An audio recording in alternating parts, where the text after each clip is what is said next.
Rev up your engines.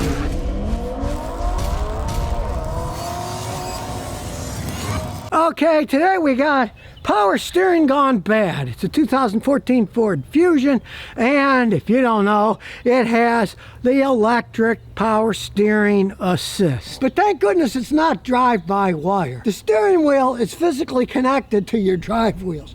So when you lose the electric power steering, you still have steering. After all, they drove it here from New York, right?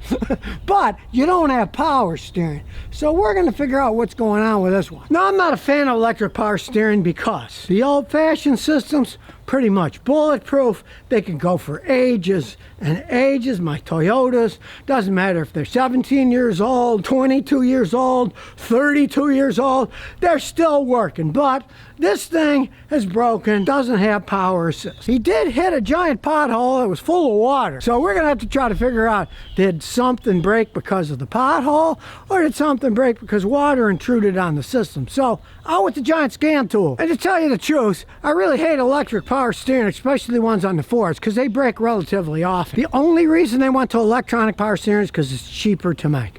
If you have a hydraulic pump, like on the old style, costs a lot of money to make the pump. It's got 1700 psi pressure or more. Then you got to have good heavy hoses that can take the pressure. Then your power steering rack has to be able to accept that pressure. The rack's all hydraulic. That costs a lot of money. All that is replaced with a simple motor that's built into the steering rack. So when you turn it, it makes it easier to turn. We'll see what we can figure out in this one. Unfortunately, a bunch of them, you got to buy the whole rack with a motor in it. And from my experience, if you buy a remanufactured or rebuilt one, usually they'll break within a year or two because they're not built all that well in the first place. And you fix a broken one, they generally don't last all that long. So let's get out a fancy scan tool here and plug it in, and we'll see what's happening here. Turn the key on. Now the unit light's on it, we can do a diagnosis. It's already detected it. Very good system, as I tell. We only want to do a standalone diagnosis. I don't care if I record any of this. It's a Ford Fusion, 2.5 liter 4-cylinder automatic. Now it has 172,000 miles. So we'll try to figure out what's going on. Topology scan, so here we go. And while it's scanning, we'll look around. I mean, it's a nice setup. It's got black chrome trim, very comfortable seats. Reasonable amount of room in the back seat. It's a decent car when it doesn't break down. If you drive conservatively, you can get 29 on the highway. It's a reasonably zippy car. The only thing he really doesn't like about it is the automatic transmission. Now, not surprising for a Ford, it's got 16 trouble codes on it, but we're really interested in the power steering. So we'll start looking for stuff that has something to do with the power steering. We'll start with the body control module, and it's popping up. All right, well, here's some codes. We don't care about the headlights, but lost communication with power steering control module A. So let's take a look at that. Now, here's the causes it can be. It can be faulty communication on the bus circuits, on the computer circuits. It can be faulty power or ground circuits going to the module or the electric motor. It can be loose, corroded, damaged wiring. Or it can be a bad, faulty control module for the power steering. So, we got an idea here. Let's hope something stupid like when he hit that pothole full of water, it knocked the connector loose. We're going to check that. Hey, maybe he's going to get lucky today. Now, the interlock brake system has a code too, so let's see what that is. Now, look at all these codes. Man alive. Lost communication with power steering control module A. Okay, now we're getting some more power steering stuff. Invalid data received from power steering control module A. Invalid data received from power steering control module A. Again, even though they're different codes. Now the causes of these can be incorrect power steering control module installed. Well, I didn't do anything yet, so it's not that, right? Faulty configuration, that would be if it wasn't programmed right, because when you replace it, you got to program, but it's still the original one. So that's not it. Faulty power steering control module, it could be that.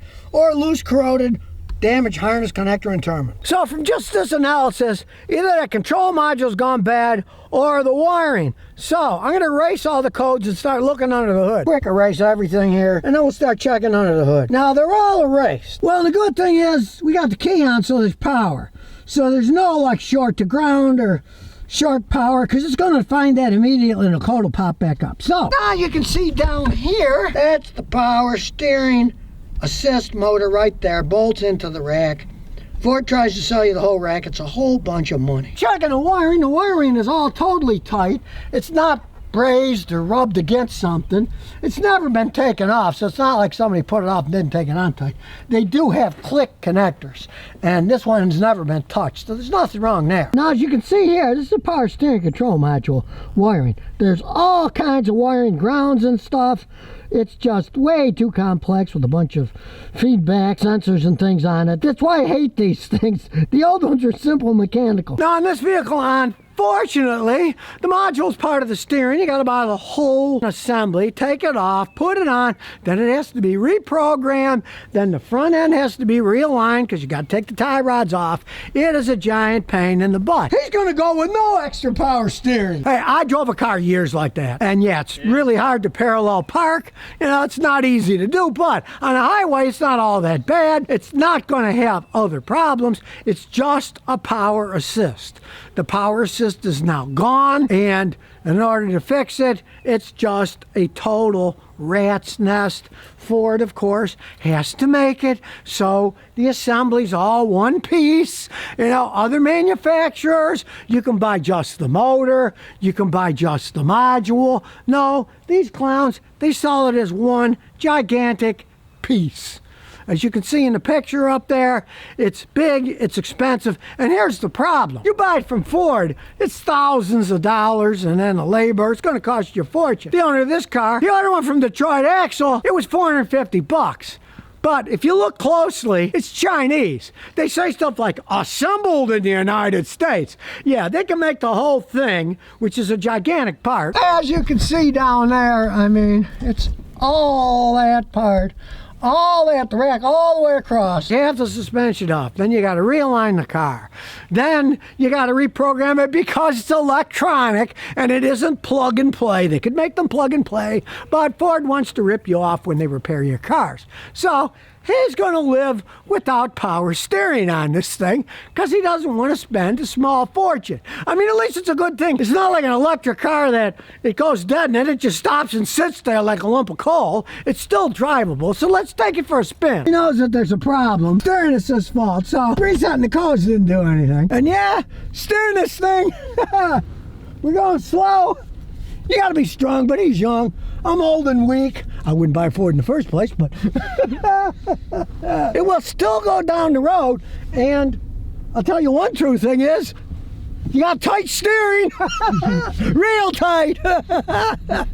Here's the trick, get it rolling, see? Once you get it rolling, you can turn it okay. And he says the tranny acts up a little, see how that does, but you know, I'm already kind of getting used to it. And now that we're going 20 miles an hour, it's really not all that bad. It's the parallel parking that's going to drive you up a tree. No, all in all, it's actually a pretty good running car, good looking car.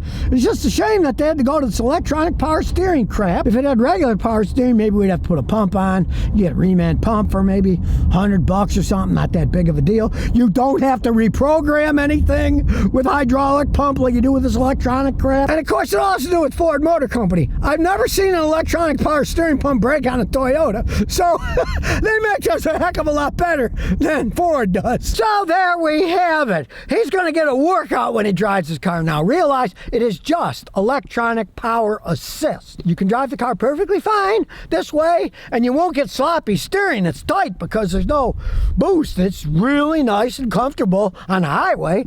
But as he said, if you got to park in a parking lot or you got a parallel park or something, it's close to the exit or maybe back it in so you can come out easier because it's totally safe to drive this way rather than spending almost 3/4 of the money he paid when he bought the car to fix the stupid power steering because it's electronic. So on this one, I give Ford a double F.